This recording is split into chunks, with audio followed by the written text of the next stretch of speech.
Assalamualaikum warahmatullahi wabarakatuh. Ini adalah perbaikan dari yang sudah kalian kerjakan kemarin. Nah, dari pemahaman yang sudah kalian buat dengan mind mapping, saya membaca ada sedikit yang kurang paham, entah itu dari pertanyaannya atau dari cara kalian menangkap sesuatu. Nah, baik. Yang saya maksud dengan meringkas teks LHU menggunakan mind mapping adalah seperti ini. Ya. Jadi, kalian meringkas bab 1 LHU dengan menggunakan Mindomo. Nah, hasilnya bisa seperti ini. Oke, baik. Saya masuk ke video penjelasan ya. Laporan hasil observasi itu adalah teks yang disusun berdasarkan pengamatan. Ya, teks yang disusun berdasarkan pengamatan. Artinya, ketika kamu mengamati sesuatu, kemudian kamu membuat tulisan, nah, tulisan itulah yang disebut dengan teks pengamatan. Kamu melakukan penelitiannya kamu laporkan, itulah yang disebut dengan LHO. LHO bisa berupa skripsi, bisa berupa jurnal, bisa berupa karya ilmiah remaja, bisa berupa karya ilmiah yang lain. Nah, itu yang disebut dengan LHO. Nah, LHO sendiri bersifat faktual, artinya harus didasarkan pada fakta-fakta. Jadi bisa dirujuk kebenarannya. Bukan sebuah opini, bukan sebuah pendapat seseorang, juga bukan karangan rekayasa atau fiktif. Nah, LHO sendiri memiliki tujuan yaitu untuk menemukan masalah, untuk mengatasi persoalan, mengambil keputusan, melakukan perbaikan dan mengetahui perkembangan. Artinya, ketika kamu mengamati sesuatu, kamu bisa menemukan masalah yang ada pada hal itu, ya. Kemudian jika kamu sudah menemukan masalah, kamu bisa mengatasi persoalannya. Kemudian kamu bisa mengambil keputusan dari masalah yang sudah ada atau solusi yang sudah dilakukan. Kemudian bisa dilakukan perbaikan dan melakukan perkembangan-perkembangan. Misalkan kamu kamu membuat mobil ya. Kamu membuat mobil. Nah, mobil ini pertama kan kamu mengamati dulu sebelum kamu merubah bentuk dari mobil konvensional atau mobil-mobil yang saat ini ada, terus kamu ubah menjadi mobil bertenaga gas. Maka yang pertama adalah kamu mengamati mobil yang ada itu. Nah, mobil konvensional yang biasa kamu temukan di jalan raya, karena kan masih menggunakan bensin. Terus bagaimana caranya mengganti menggunakan gas? Nah, diamati dulu mobil konvensionalnya yang menggunakan bensin, terus apa yang harus diganti jika dia harus menggunakan gas. Nah, seperti itu ya. Atau juga misalkan kamu menanam tanaman, tapi dia mati. Misalkan kelengkeng ya, kelengkeng. Kamu menanam kelengkeng, tetapi dia mati. Nah, kenapa kok mati ya di daerah saya, sedangkan di daerah yang lain tidak?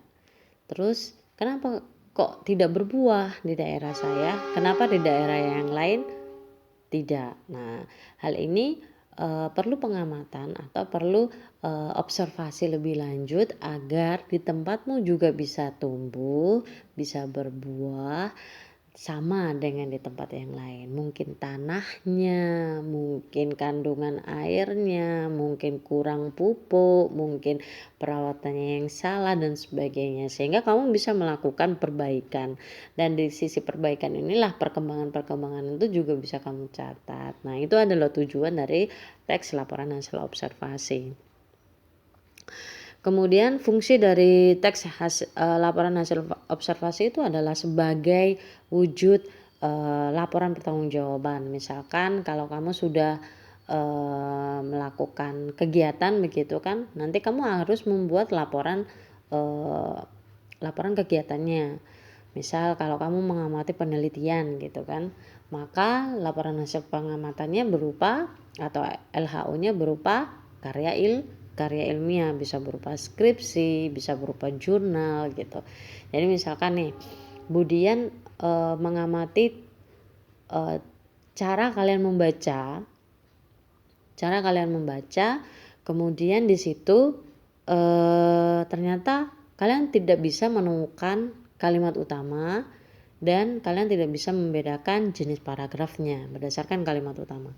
Maka di situ saya akan melakukan penelitian dengan metode screening teaching atau membaca screening reading atau membaca cepat begitu ya. Bagaimana cara membaca cepat? Dengan setelah memberi metode itu kepada kalian, perkembangan saya amati, nah hasilnya saya laporkan dalam bentuk jurnal.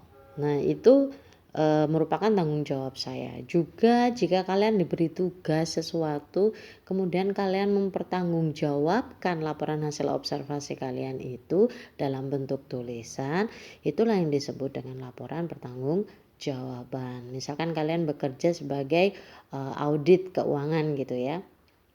Audit keuangan milik negara. Kemudian kalian bertugas mengaudit semua perusahaan-perusahaan BUMN, baik yang mengalami kemajuan maupun yang mengalami penurunan secara signifikan di bidang usahanya.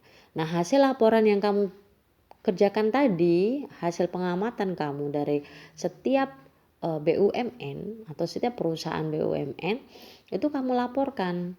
Karena laporannya itu ditulis dalam bentuk ya pertanggungjawaban hasil observasi. Nah, itu yang disebut dengan fungsi LHO sebagai laporan pertanggungjawaban. Kemudian bisa menjelaskan dasar penyusunan. Jadi kalau kamu menciptakan sesuatu seperti tadi dari mobil konvensional kemudian diubah menjadi mobil bertenaga gas atau mobil bertenaga listrik, maka banyak perubahan otomatis kan, karena sudah nggak perlu pakai tangki bensin karena dia harus dikonversi dengan gas atau listrik, maka yang diperlukan adalah dinamo atau sebagainya. Nah, penyusunan perubahan ini kamu laporkan dalam bentuk laporan hasil observasi, itulah fungsinya. Kemudian sebagai sarana pendokumentasian.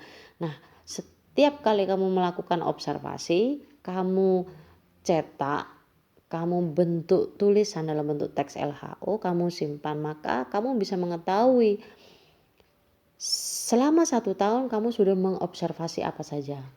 Misalkan mengobservasi mobil, kamu mengobservasi kendaraan, sepeda motor, atau jumlah bensin yang kamu gunakan setiap hari, atau mungkin kendaraan sepeda motor dengan merek tertentu yang lewat di depan rumah. Kamu selalu mengobservasi itu sehingga kamu punya kejelian di situ. Dan ketika ditanya apakah kamu punya bukti khususnya, ya bukti khususnya adalah laporan hasil observasi yang sudah kamu lakukan, dan kamu punya banyak yang bisa kamu tunjukkan, makanya disebut dengan sarana pendokumentasian dan sebagai sumber yang terpercaya. Jadi kamu nggak asal ngomong karena kamu sudah membuktikannya, hasil observasimu banyak, kamu sudah punya dasarnya. Itulah fungsi dari teks LHO. Jadi teks LHO juga sebagai bukti bahwa ketika kamu berpendapat, kamu nggak asal ngomong gitu, karena kamu sudah melakukan observasi sendiri, kamu sudah mencobanya begitu ya.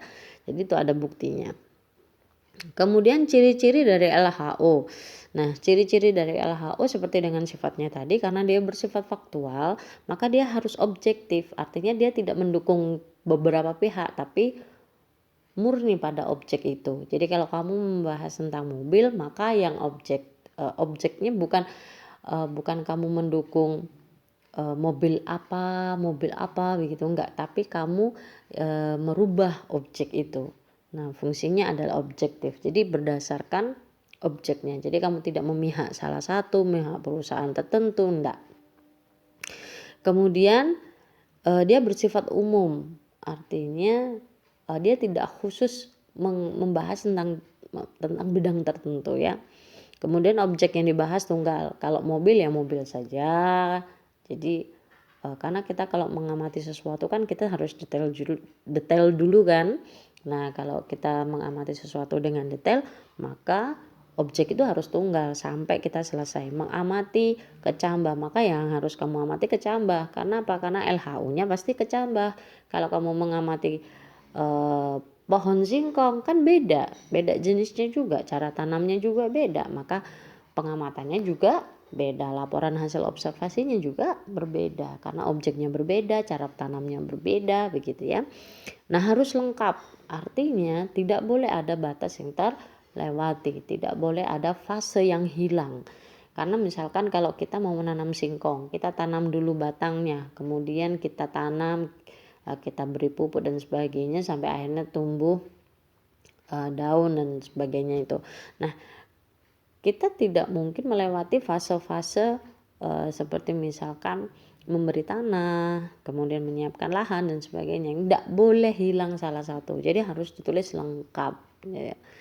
Karena itu tadi faktual dan itu bisa dibuktikan. Karena kalau tidak lengkap maka tidak bisa dibuktikan. Ini faktual ya, berdasarkan pada fakta yang ada. Jadi bukan rekayasa. Jangan sampai membahas jumlah sepeda motor, ya kan? Terus kamu melakukan observasi sok-sokan gitu kan, bohong tapi bohong. Padahal rumahmu tidak di depan jalan raya. Sedangkan kamu hasil karanganmu adalah hasil laporan hasil observasimu, rumahmu ada di jalan raya, kan itu berbeda kan dengan faktanya bahwa fakta rumahmu tidak di depan tidak di pinggir jalan raya, tapi kamu membuat laporannya rumahmu di pinggir jalan raya, kan itu sudah berbeda, maka tidak bisa dibuktikan. Sehingga kalau sesuatu yang tidak bisa dibuktikan maka dia tidak bisa didukung dengan fakta, dan itu sangat-sangat jauh dari ciri-ciri LHO. Jadi LHO bukan karangan rekayasa, bukan karangan imajiner, bukan karangan yang bersifat opini, pendapat, karena ada faktanya ya kan. Kemudian bukan opini, itu tadi bukan pendapat seseorang, kemudian berkaitan, artinya berkaitan dengan pola hidup dan sebagainya ya. Pola hidup kamu kayak mobil tadi kan berkaitan kan, antara mobil konvensional dikaitkan dengan kondisi saat ini, minyak semakin mahal dan sebagainya, kemudian konvensional menjadi listrik sehingga tidak perlu pembiayaan yang lebih. Kemudian struktur dari teks LHU adalah yang pertama pernyataan umum. Nah, pernyataan umum ini isinya apa? Bisa definisi, bisa istilah, bisa arti kata, bisa gambaran umum objek yang ingin dibahas, kemudian bisa juga masuk dalam ordo atau jenis tertentu. Jadi klasifikasinya itu masuk di pernyataan umum. Sedangkan deskripsi bagian itu sudah masuk ke bagiannya, masuk di tubuh objek yang kamu bahas. Baik itu ciri-ciri physically ataupun manfaatnya. Jadi misalkan kalau kamu mau mengobservasi apa itu namanya kecambah gitu ya. Nah, kecambah itu apa? Akar, terus apakah kecambah itu bisa berbuah, apakah kecambah itu bisa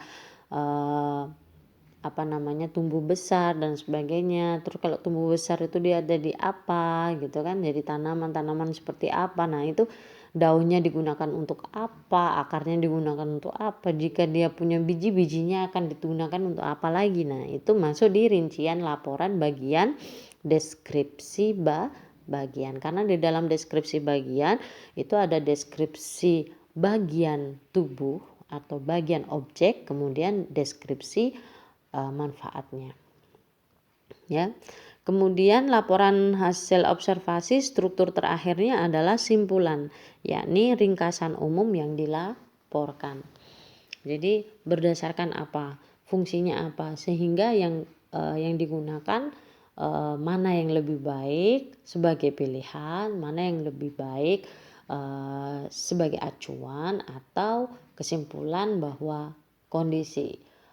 Misalkan kalau ada penelitian ya, ada penelitian mobil tadi, mobil konvensional, kemudian ada mobil listrik kan. Nah, mana yang lebih baik? Ternyata kamu sudah mengamati bahwa Kendaraan konvensional biayanya lebih besar, harus ganti oli, harus bensin dan sebagainya. Sedangkan listrik dia hanya cukup biaya ganti oli saja. Listrik dia bisa ngikut charge di rumah meskipun biayanya lebih besar ya nantinya habis di listrik. Nah ternyata tapi perawatannya lebih mudah daripada perawatan mobil konvensional, misal seperti itu. Kemudian ini dari LHO ada ciri bahasa. Ciri bahasa yang akan dibahas pada pelajaran materi LHO adalah kelas kata, frasa, konjungsi, kalimat utama, dan penjelas. Kemudian ada kata istilah. Nah, sebelum saya masuk di ciri bahasa ini nantinya, saya akan menjelaskan awal mula kelas kata, frasa, konjungsi, kalimat utama, dan penjelasnya. Jadi, tunggu pada video berikutnya ya.